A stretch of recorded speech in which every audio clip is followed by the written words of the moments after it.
Бул кыз бриллиант сөйкөлөрүн чечип, бул таң калыштуу жандыктын оозуна салды. Ошол эле заматта жандык бриллиант чыгарып баштады. Көрсө бул ааламда аман калган жалгыз гана жандык экен.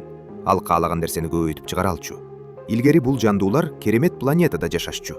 Ал планетаны океандан бермет терген түнч мүнөз эл каптап турган.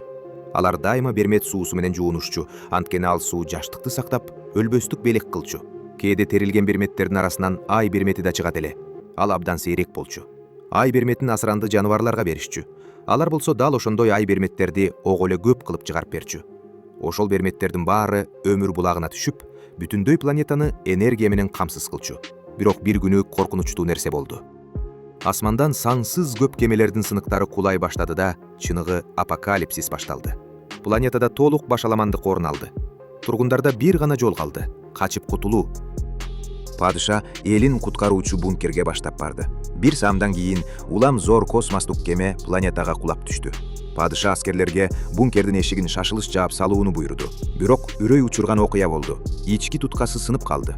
Дал ошол учурда эшикке принцесса чуркап келди. Тилекке каршы бункерди ачууга мүмкүн болбой калды.